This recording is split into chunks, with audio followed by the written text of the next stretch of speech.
अगर हम देखें तो शेख हसीना का और भारत का जिस तरह का संबंध रहा है, या उन्होंने हमेशा से ये चाहा कि अच्छे संबंध रहे, पूर्व में जैसा रिश्ता रहा है, लेकिन अब ये जो चेंजेस हो रहे हैं इनको आप किस तरह से देख रहे हैं?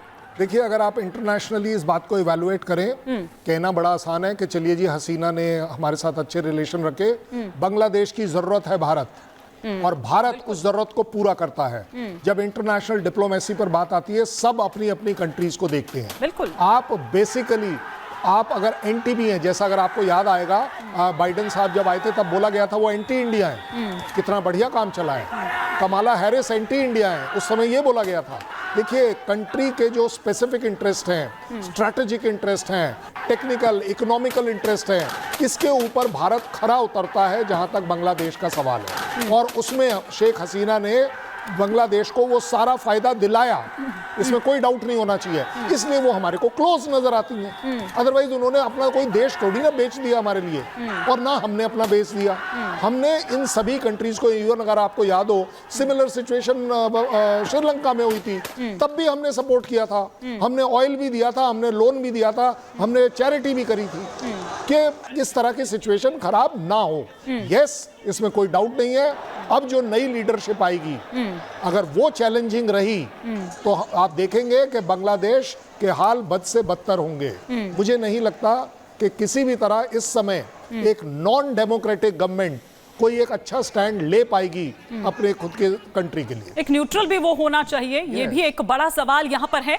लेकिन आइए हम आपको बताते हैं कि दरअसल ये जो पूरी आग है वो धधकनी कहां से शुरू हुई। नौकरी में आरक्षण सिस्टम जो है वो भी आपको यहां पर समझना होगा, उसके बाद हम वापस लौटेंगे अपने गेस्ट के पास। लेकिन यहां हम आपको बता रहे हैं कि किस तरह से दरअसल पहले क्या था, ये आग धधकी, लेकिन इन 2 महीनों में, और खासतौर पर अगर पिछले एक हफ्ते में 10 दिन में अगर हम कहें, तो ये उससे आगे कहीं निकल गई। मतलब ये मामला सिर्फ आरक्षण तक सीमित नहीं रह गया, बल्कि उससे कहीं और आगे बढ़ गया। अब देखिए, अगर हम पहले की बात करें तो पहले कितना वो था, 56%। अब हम उसको किस तरीके से अलग अलग कर दें, 56% बल्कि 80% था, फिर बाद में वो किया गया था।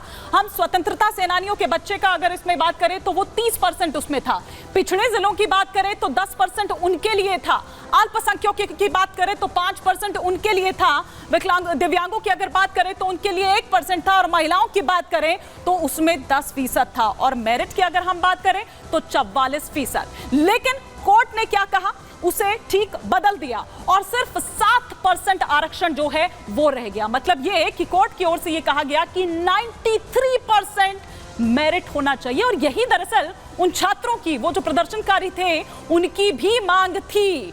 और स्वतंत्रता सेनानियों के बच्चे के लिए अब ये कितना हो गया है, ये 5% अब घटकर रह गया है। और वहीं ट्रांसजेंडर्स या फिर हम दिव्यांगों की यहां पर बात करें तो 2% उनके लिए। ये आपकी स्थिति की हम यहां पर बात कर रहे हैं, वो आंकड़ा हम आपको दिखा रहे हैं। तो 5 + 2 7%, और मेरिट उस लिहाज से अगर हम देखें तो ये 93%। तो ये दरअसल पूरा ये मामला, लेकिन कोर्ट के इस फैसले के बाद भी जो प्रदर्शनकारी हैं, जो छात्र हैं, उनका जो गुस्सा है वो शांत नहीं हुआ, वो नहीं थमा।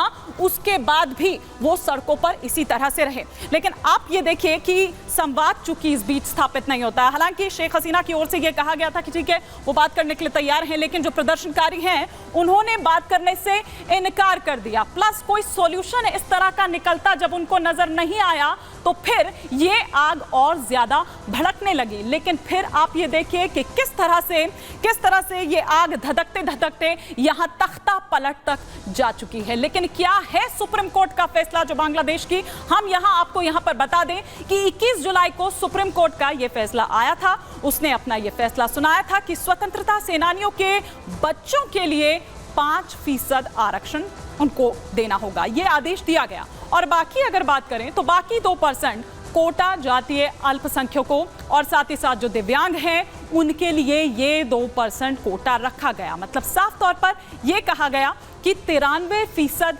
मेरिट के आधार पर होना चाहिए।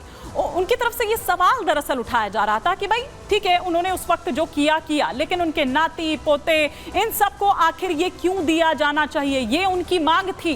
जो छात्र हैं, जो प्रदर्शनकारी हैं, उनका ये कहना था कि क्यों नहीं मेरिट के आधार पर ये होना चाहिए और क्यों बार बार आखिर ये उनको मिलना चाहिए।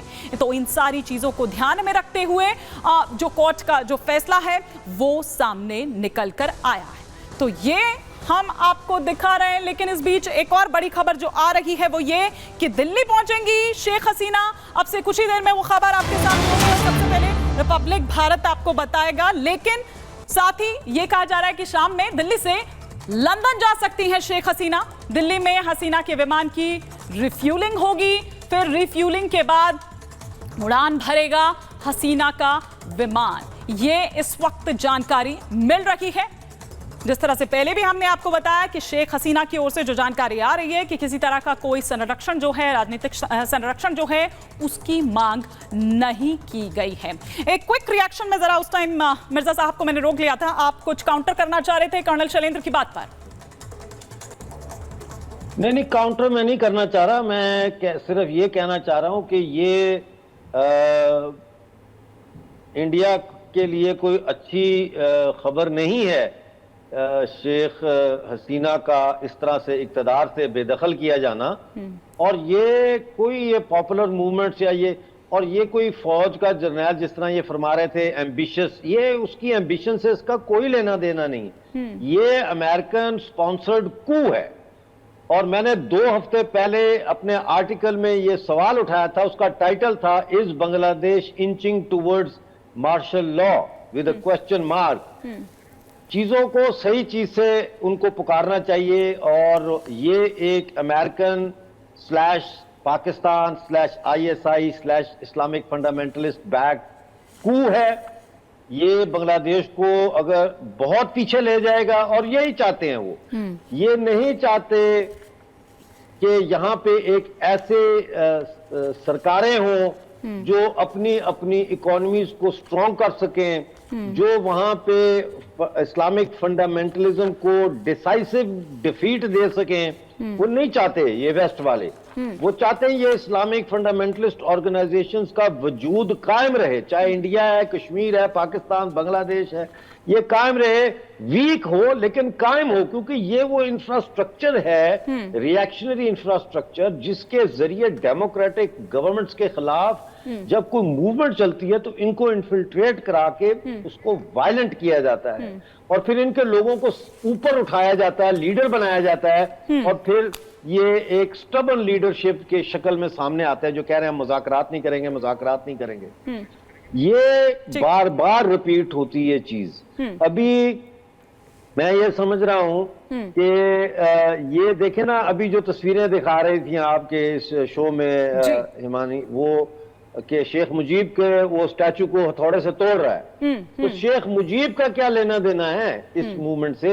वो मतलब है कि सिंबल ऑफ नेशनल यूनिटी को डिस्ट्रॉय किया जा रहा है। जिस शख्स ने बांग्लादेश को आजाद किया, बनाया, जो फादर ऑफ द नेशन है, बिल्कुल, उसके कौन है ये जो उसके तोड़ रहा है पुतला? तो ये सारी एक विजुअल इमेजरी कायम की जा रही है। ठीक है। और ये बड़ा खौफनाक सिलसिला है। बिल्कुल, जिस तरह की तस्वीरें सामने निकल कर आ रही है वो खौफनाक ही है, वो भयावह ही है, और ऐसा लग रहा है कि जैसे छूट दे दी गई है वहां के लोगों को। बहुत शुक्रिया आप दोनों का ही। सर, आप कुछ कहना चाह रहे हैं? हालांकि टाइम ओवर हो गया है।